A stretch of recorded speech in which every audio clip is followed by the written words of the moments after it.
was the baddest of the bullies. He was the meanest of the fighters. He was all of these things. Foreman was the guy who destroyed Frazier, destroyed Kenny Norton. It happened! It happened! I can't believe it. I can't believe it.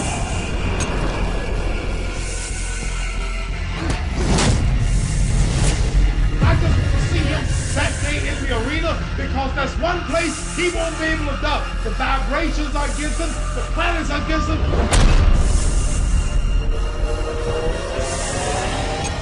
It is the journey of two men who shared the same name, not separated by time, but by the way they were remembered.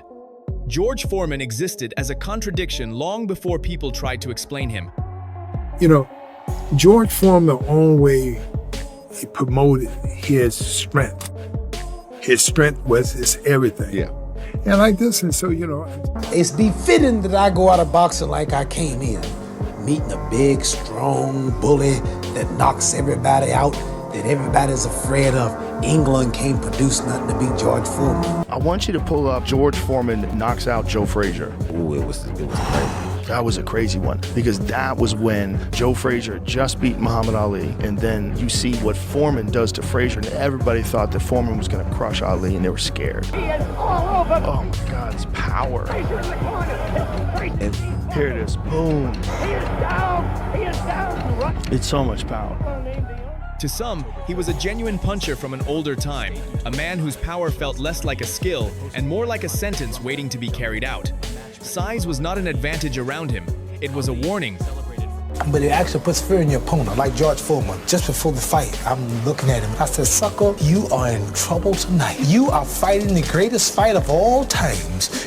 I said, you said I was the greatest, but you're gonna see. I'm fast, sucker. I'm gonna burn you up. You're fighting your idol.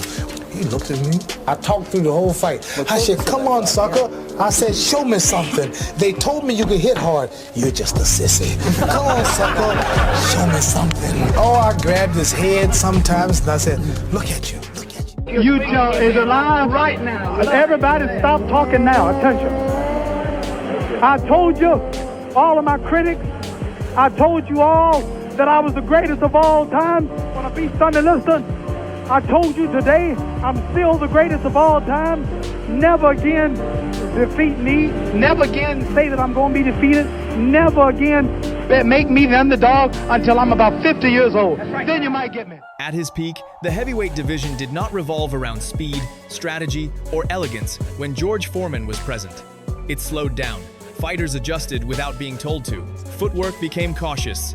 Plans became fragile. Every second spent in front of him carried weight, because one mistake was never just a mistake. It was an ending. After I kick Stewart ass and give him a slow beating, nearly death, I'm going to take whoever's the win after that, the Holyfield Douglas fight, and then regain my title, and hopefully I can fight Ray the Ruddock or this other guy, George Foreman, before he die of, rigor mortis. Years later, the image changed. The same name was announced, but the reaction softened. The world learned to smile at George Foreman, to see him as something gentler, almost familiar. To the public, he became approachable.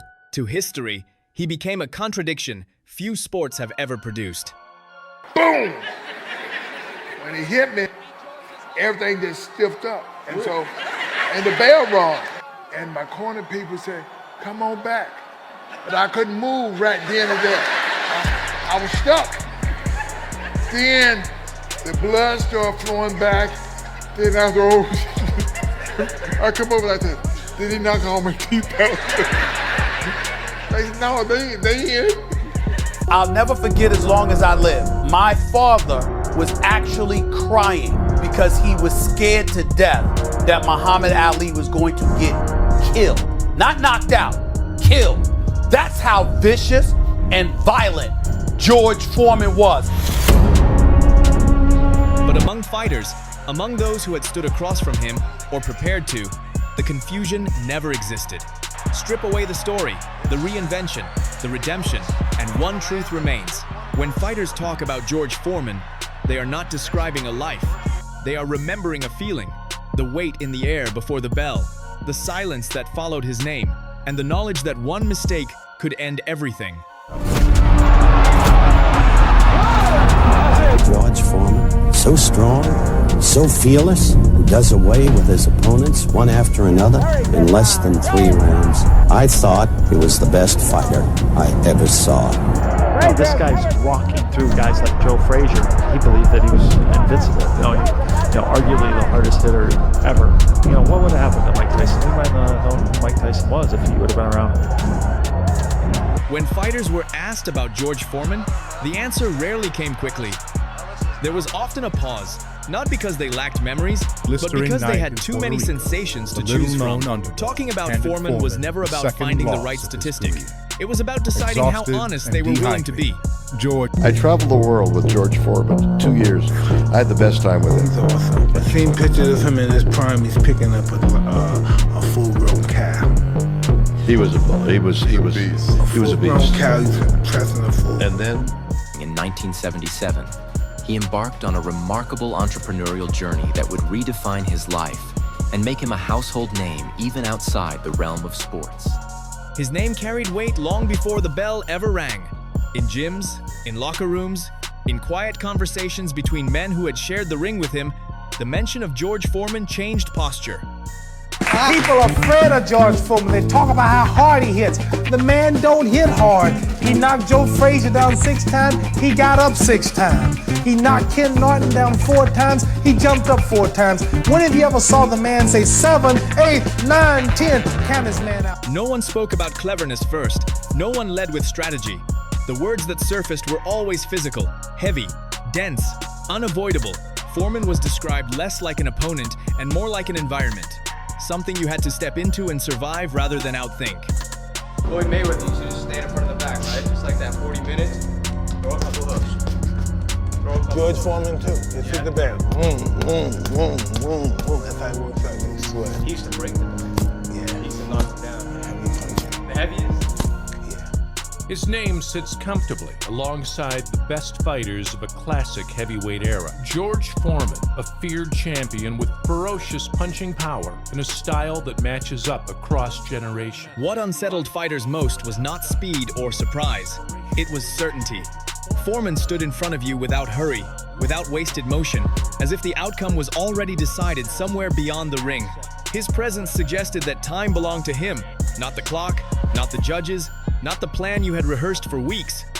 What made George Foreman different was not how he moved, but how others moved around him. Fighters did not enter the ring looking to test him. They entered looking to manage him. Distance became a form of defense. Patience became a shield. Every step backward felt justified, even when pride resisted it. Foreman looked like, what you doing in there? Big man. I remember when he was 36, when he first started coming back and he's more than 300 pounds. Everybody thought it was a joke until he up Jerry Cooney. And then everybody was like, what? Like, holy like it wasn't just beat him, just smashed him. And then everybody's like, oh my God, he might do it. And then when he knocked out Michael Moore and became the oldest ever heavyweight champion, people were like, how did this guy who was 300 plus pounds at 36, hadn't fought for 10 years, everybody was laughing, and now he's one of the most terrifying guys in the world. Foreman's power did not announce itself with speed. It revealed itself through reaction. Men recoiled in ways they did not expect. Guards lifted instinctively.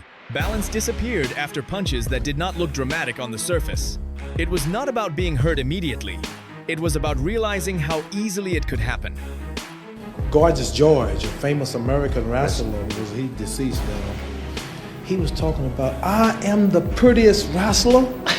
I am great. Look at my beautiful blonde hair. If that bum even messes my hair up, I'll annihilate it. Those who had faced heavy punchers before noticed the difference right away. This was not sharp pain. It was blunt force. The kind that traveled through the arms, into the chest, down the legs. Fighters spoke of feeling heavier after exchanges, as if the ring itself had tilted against them. Energy drained faster. Breathing changed. Rhythm broke. I went to the corner, I was like, yo, something in his gloves.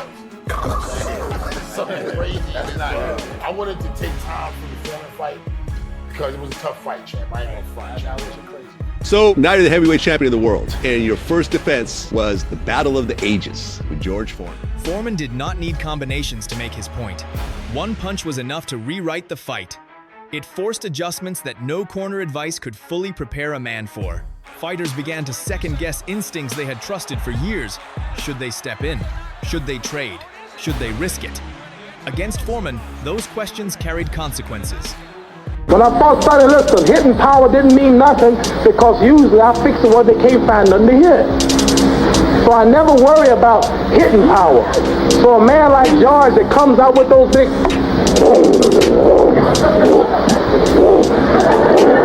That's where he throw him, he draws them back. Hey, watch out, he come to the left. He come to the right. Get ready, come another left. That's what I hear when he's throwing them. So I don't believe that I'm going to be knocked out and punched around. I've experienced. What lingered most was how quickly confidence eroded. Fighters entered believing they could handle the danger, only to discover that handling it meant surrendering initiative. The longer the fight went on, the smaller the margin became. One lapse, one hesitation, one wrong exchange. That was all it took. He just like come out and work, you know what I mean? And big strong fella. And I know one thing. You ask me how well that he fight, I don't know, but I can tell you one thing: he punch good. George Foreman's power did not simply end fights; it shaped them. It dictated pace, distance, and intention. Long before knockouts happened, decisions had already been made inside the opponent's mind. By the time fists flew freely, many fights were already slipping away. The more your timing is, the better you feel. What are your thoughts on, like, some people think that you could spar too much and you leave too much in the gym because you get hit too much in camp? Well, that's the whole thing you learn in camp, not to get hit. That's the art of boxing, learning not to get hit in the fight. And you have to do that by trying to get hit in the gym, real seriously, and avoiding that. And then it turns out in the fight. So you shouldn't be in the gym saying, I've been hit too much, because you shouldn't get hit, because that should be the objective of fighting, not to get hit as much as you. This was the reality fighters described when they spoke honestly. Foreman did not overwhelm you with chaos. He imposed order, his order, and once you accepted it, the fight belonged to him. This is the hardest hitter I've ever been in the ring with. Right. You'll fight, say, I've had about 60 or more boxing matches. Right. And you only meet 3 genuine punchers throughout your career. The fight with Muhammad Ali was spectacular. For me, it changed my life because I'd never lost as a professional. Listen, I'm gonna float like a butterfly and sting like a bee. George can't hit what his eyes can't see. Now you see me, now you don't. You think you will, but I know you. What made the fear difficult to explain was that it did not come from mystery. Fighters knew exactly what he was capable of. They had seen it. They had heard it described by men who rarely exaggerated. Stories circulated about punches that lifted bodies, about moments when legs gave out without warning, about opponents realizing too late that they had underestimated how different this felt from anything else in the division. You all looking so damn scared, like you're going to a funeral. I'm the one fighting. George Foreman. George is biologically very unusual. I mean, he had canned hams for fists, gigantic fists, and boy, one of my favorite all-time heavyweight wars was him and Ron Lyle. That was an insane fight. Insane. All the knockdowns. Yep. Both guys rocked and hurt. Yep. Woo. And Ron Lyle's another one of those guys who's just kind of lost in the history books. People sort of forgot, except for that fight. There's a few of those guys that people just kind of have forgotten. They attached them to one fight because they didn't ever have that shining moment again in their career. What a cruel game. Foreman did not stalk his opponents. He waited. That waiting carried its own pressure. Each second that passed without an explosion only heightened the awareness that one was coming. Fighters spoke of feeling trapped by time, unsure whether to act or hold back. Initiative became dangerous. Hesitation became equally costly. Against Foreman, there was no safe rhythm. Sonny Liston, first role model I had. No doubt the scariest human being I've met in the ring. The only man to make me back up consistently. Sonny Liston had this dynamic jab, the left jab. He'd get you going and you could not stop him. And then if you try to overcrowd him, he'd hit you with his right hand. And it was really strong and powerful man. Probably the strongest heavyweight I'd ever dealt with. Sonny Liston didn't talk much at all. He kind of look at you and you say, well, I don't want that. And he wasn't putting on being mean. He was just not the nicest fella you'd meet. And I said, if that's the way you're gonna have to be heavyweight champ of the world, I'm gonna be that. Some men admitted they tried to convince themselves it was manageable, that they had faced punchers before, that they had survived worse.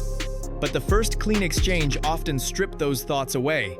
Foreman's punches did not feel like mistakes you could recover from. They felt like statements, declarations that the fight was being conducted on his terms. You got to understand, if there was a chin tested, it was the Grady Vander Holyfield's tested. I was the bigger man. I've got the 65 knockouts. He took those punishing punches and came back, and I hit him with good straight right hands, punishing left hooks. He took it. If anyone wants credit for having a great chin, it's not George Foreman. I was the big guy. He has the credit. He needs to take the credit for that. That chin of mine is just normal. Even those who stood their ground felt it. The weight behind each blow carried a message that went beyond pain. It spoke to balance, to endurance, to how long a body could realistically remain upright under that kind of force. Fighters described moments where instinct screamed to move, to create distance, to breathe, even as pride urged them forward. He hit me one time, and my feet froze up like this, and I've never been hit like that before, and I remember coming back to the corner, asking did he knock all my teeth out. They said, you all right? And you know, when somebody just tell you all right real quick, you may not be all right. What unsettled opponents most was how ordinary Foreman appeared while doing extraordinary damage. There was no wasted motion, no visible strain. He did not look rushed or desperate. He looked patient, certain, as if he trusted that the outcome would reveal itself in time. That calm made the danger feel inevitable rather than avoidable. That it disappointed you the way Muhammad Ali reacted after the fight, and that's going to make you want to fight him more? Well, it kind of disappointed me, of course, but I really want to fight him now because of the way he acted. I think that, in general, I'd always considered him a champion at heart, but he didn't act as though a champion in the fight. You know, that was a battle, but the war still goes on. I mean, you know, I didn't lose a war, and it's not all about winning and losing championships. Fear, in this context, was not weakness. It was awareness. Fighters knew that surviving George Foreman required more than courage. It required restraint, discipline, and an acceptance that the margin for error was thinner than it had ever been before. One lapse in focus, one moment of overconfidence. That was enough. Foreman and Tyson, Foreman's style was wrong for Tyson. I think it would have been a replay of the fight with Foreman and Frazier, that we already know what happened in that. Twice, Foreman knocked him out. Bad style. When fighters later spoke about facing Foreman, their stories did not revolve around rounds or scores. They spoke about nights that felt longer than they should have, about moments when they questioned decisions they had trusted for years, about the relief of hearing the final bell or the shock of never reaching it. Speaking of getting hit, who hit you the hardest in your career? A guy by the name of Ron Lyle, and he hit me so hard it didn't even hurt.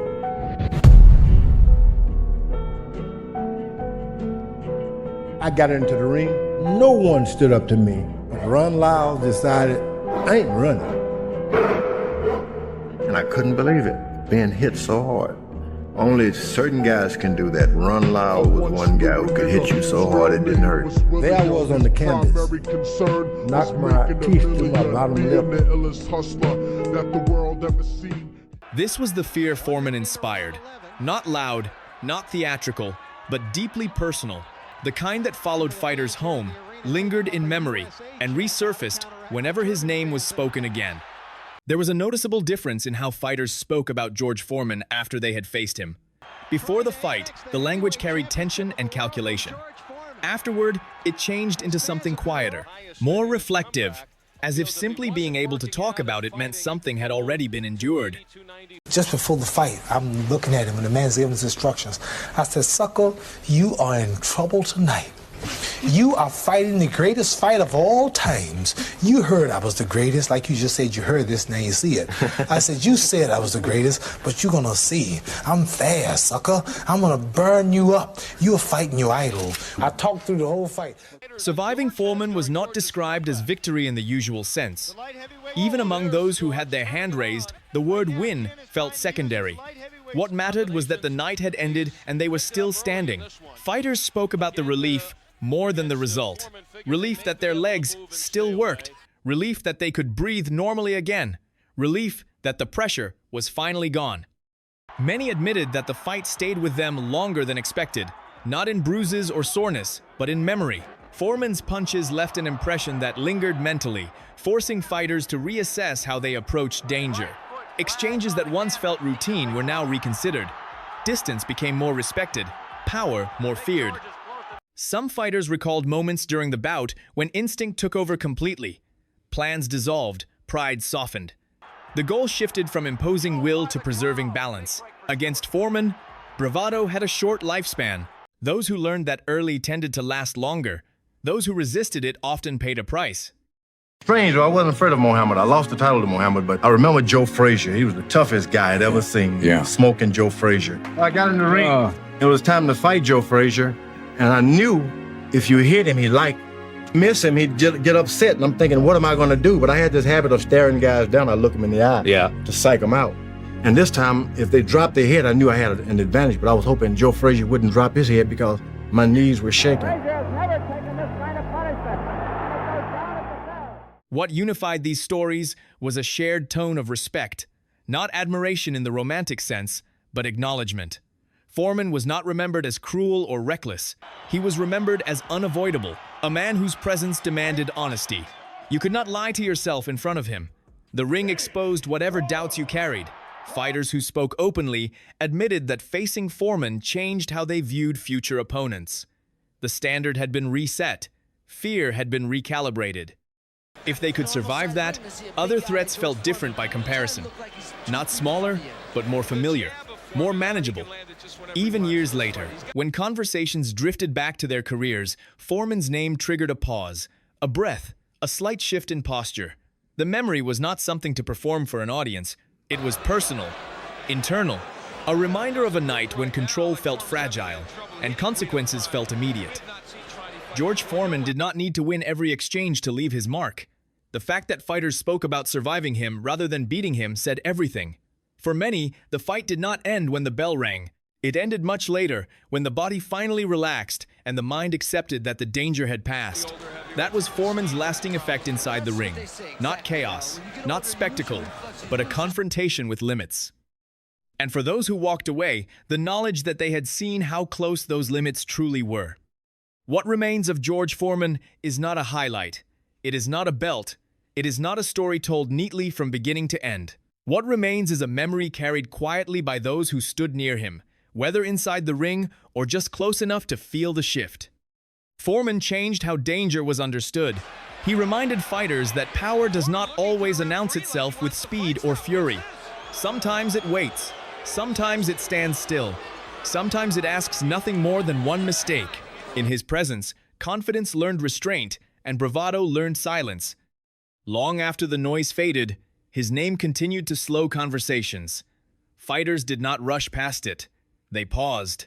They chose their words. They remembered how narrow the margin felt and how carefully they had to exist in front of him. That caution became part of the sport's memory. George Foreman did not leave moments behind. He left hesitation. He left respect that could not be forced. And he left a reminder that some forces in boxing are not meant to be admired, only understood. That is how George Foreman is remembered.